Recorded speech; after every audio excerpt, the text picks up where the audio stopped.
For 50 years, the deal was simple. American supermarkets, hospital pharmacies, and seafood counters ran on the quiet assumption that certain perishable things would keep arriving on time, still cold, from a country most shoppers couldn't find on a map. Not oil, not semiconductors. Refrigeration itself and everything riding inside it. The Philippines doesn't dominate this story with one mineral in the ground. It dominates it with ice, reefer containers, fishing boats, and cargo holds held at exactly the right temperature for exactly long enough across 7,000 islands where nothing moves in a straight line. Most people have never spent 3 seconds wondering how a piece of tuna caught near Mindanao ends up safe to eat in a sandwich in Ohio, or how a vaccine survives the trip from a cold room in Manila to a clinic in another country entirely. But that chain just broke for real a few weeks ago, and almost nobody outside the seafood trade noticed. Stay with me to the end because number 1 on this list is already happening near Subic Bay, and it involves the US Navy. Number 7. Frozen coconut water and coconut meat. The Philippines is already the world's number 1 exporter of desiccated coconut, holding close to 39% of global export value as of 2023. And the United States is its single biggest buyer, pulling in nearly 40,000 metric tons in 2024 alone, up more than 20% from the year before. But desiccated coconut is dried, not refrigerated. So that's not actually our story here. The real cold chain piece is newer and smaller. Frozen coconut meat plants have been popping up around the country, 5 of them built in a single recent year to meet demand from smoothie and beverage manufacturers overseas. And coconut water bound for American shelves has to survive an unbroken cold chain from the moment it's tapped, through processing, through a container port, and into a refrigerated truck on the other end, all without a single break in temperature. It's a niche corner of a much bigger coconut trade, but it's a growing one, riding the same wave of American demand for natural hydration drinks that turned coconut water into a grocery store staple over the last decade. It's small, it's not dramatic. But remember this one because it's the entry point, and entry points have a habit of turning into bigger bets than anyone expects. Because the next one on this list isn't small at all. It already blew up this year in a way that should genuinely worry you about everything else on this list. Number 6, the blue swimming crab industry. Unlike everything else in this video, this one isn't a risk I'm asking you to imagine. It already happened. About 90% of Philippine blue swimming crab meat has gone straight to the United States for years. A $50 to $70 million industry built on crab picking stations across Negros, Iloilo, and Cebu, employing roughly 10,000 fishers and thousands more pickers, mostly women in coastal towns that don't have a lot of other income options. This is pasteurized, refrigerated product, the kind that shows up in American grocery stores as jumbo lump or claw meat, and it depends entirely on an unbroken cold chain from the picking station to the export container. Just last year, the Philippine Association of Crab Processors called the U.S. market factually irreplaceable, language you don't usually hear from an industry association unless they genuinely believe it. Then, on June 11, 2026, the United States banned Philippine blue swimming crab imports over gaps in marine mammal bycatch documentation, a regulatory requirement tied to how the crabs are caught, not how they're processed or shipped. Within weeks, Vietnam, Indonesia, and Sri Lanka had already absorbed the demand that used to flow straight through Bacolod and Iloilo. Hold on to this question for the rest of the video. If a $50 million industry that publicly called itself irreplaceable could vanish from the US, market in 30 days flat, what happens when we get to something worth 10 times that? Because we're about to get there, and it gets worse before it gets better. Number 5. Refrigerated trucking and last-mile cold delivery. Here's a number that should genuinely stop you. As of late 2025, roughly 91.6% of all logistics movement inside the Philippines is still non-temperature controlled. Read that again. Less than a tenth of the country's entire freight network can actually keep something cold, which means every frozen shipment, every vaccine vial, every batch of crab meat bound for America has to squeeze through a genuinely thin sliver of trucks and vans built specifically for the job. Demand for refrigerated trucks under 1.5 tons is surging right now across the Philippines and the wider ASEAN region.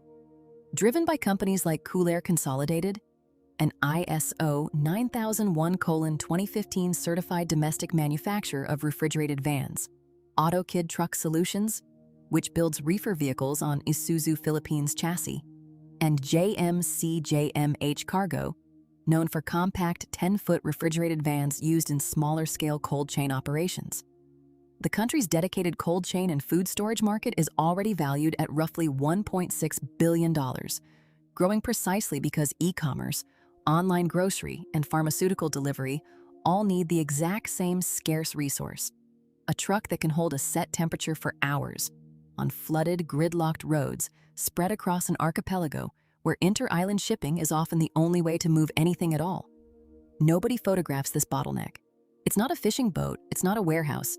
It's a refrigerated van stuck in traffic on EDSA with a clock running on whatever's inside it. And that bottleneck is about to matter a whole lot more, because the next industry on this list is racing to build its way around it with real foreign money right now. Number 4. Cold storage warehousing infrastructure. Every other industry on this list needs somewhere to actually keep product cold before it ships, and the Philippines has been sprinting to catch up.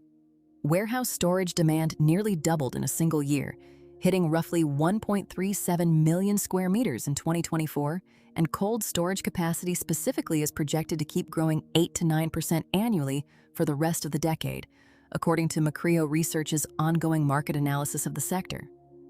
Foreign capital is already circling hard. In 2024, Mets Logistics, a major Philippine cold storage operator, secured roughly 7 billion pesos in funding from Singapore-based Growthium Capital Partners, specifically to expand its facility network.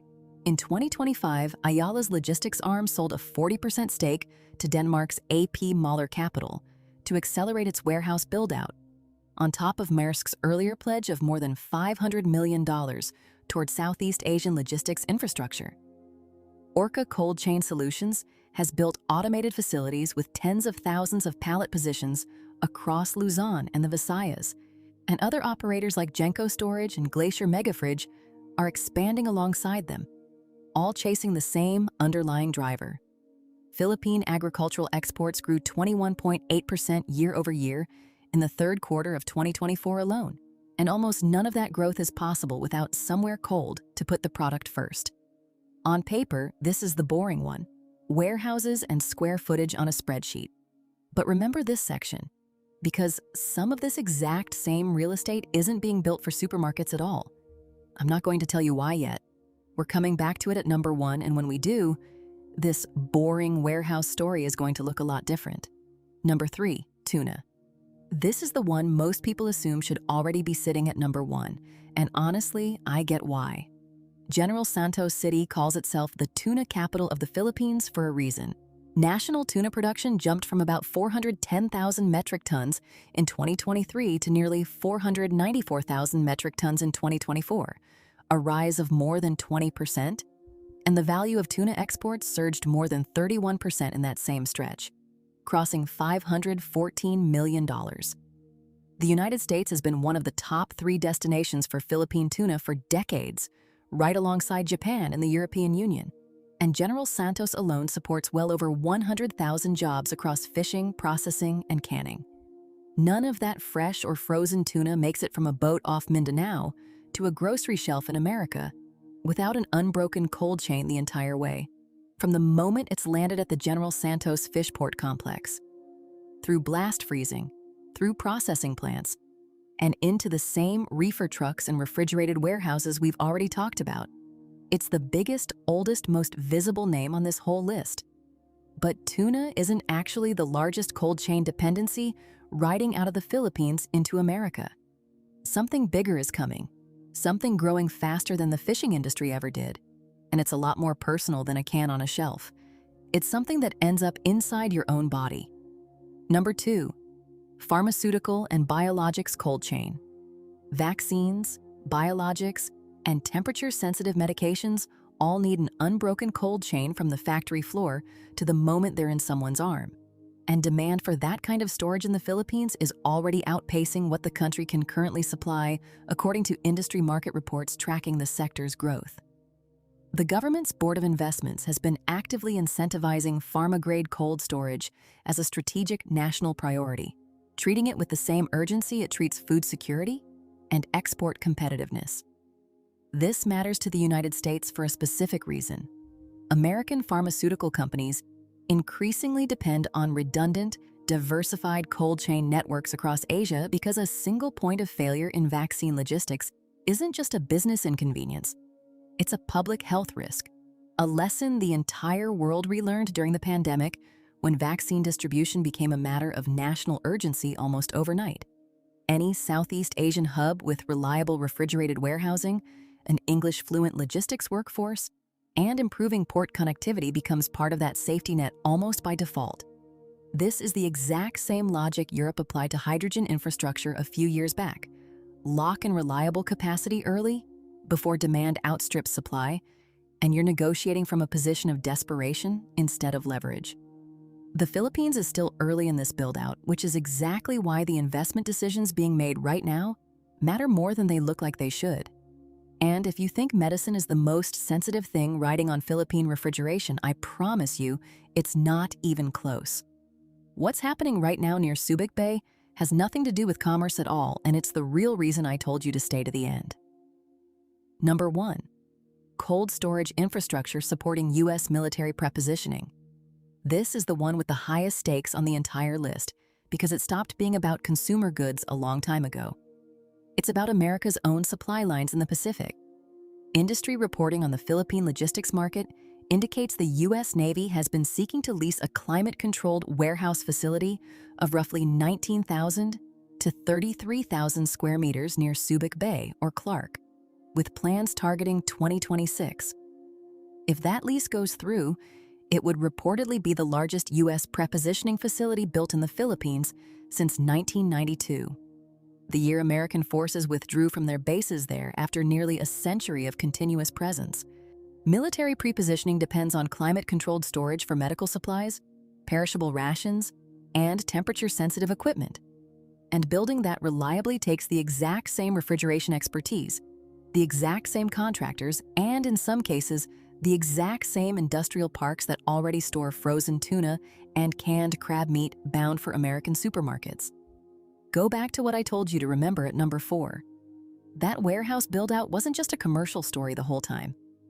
The cold storage infrastructure this country has been quietly building for tuna canneries and coconut plants is the same infrastructure now being eyed to support American military logistics in the Indo-Pacific.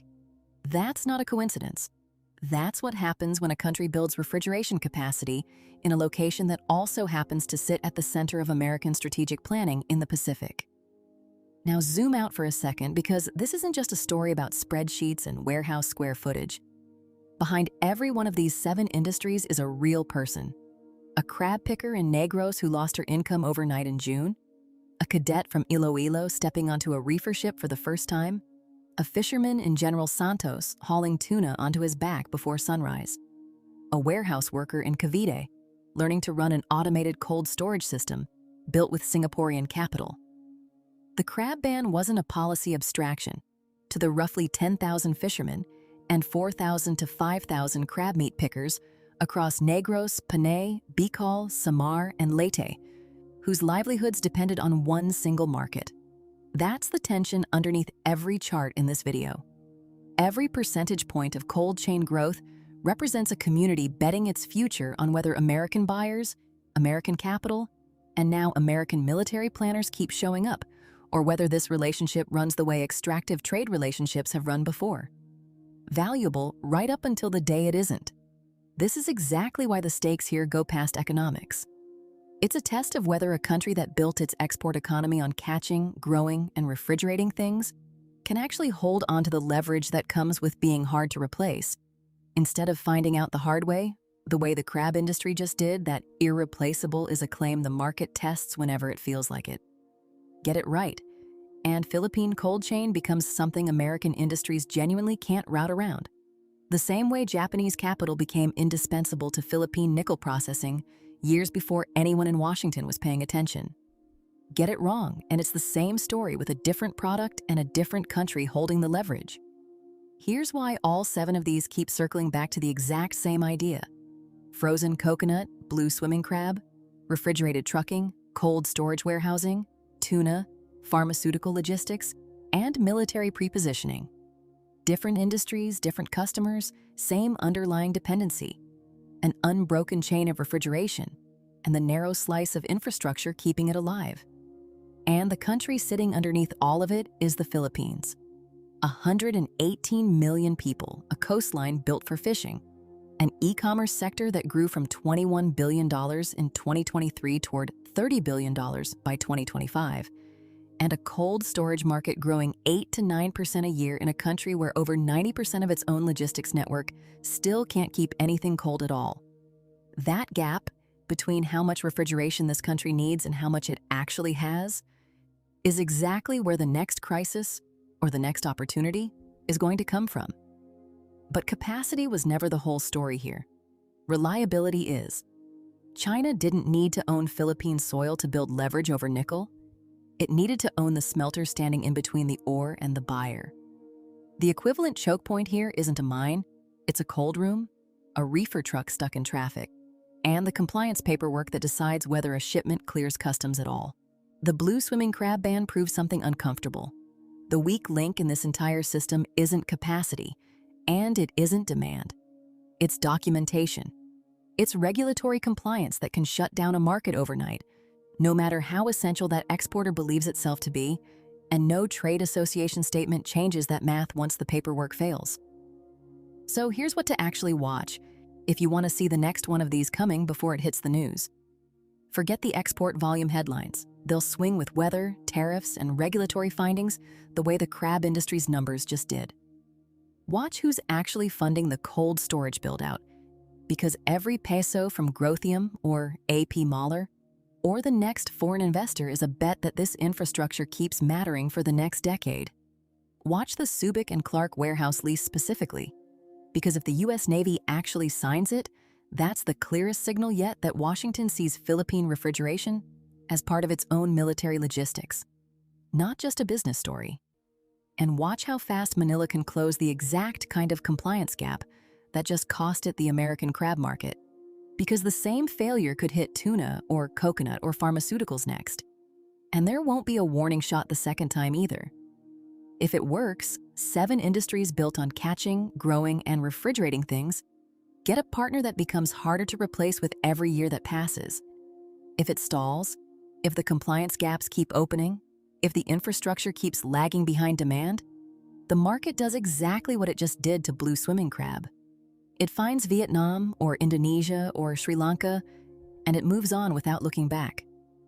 A few years ago, almost nobody outside the seafood and shipping trades was thinking about how something stays cold between a fishing boat off Mindanao and a supermarket freezer in Ohio.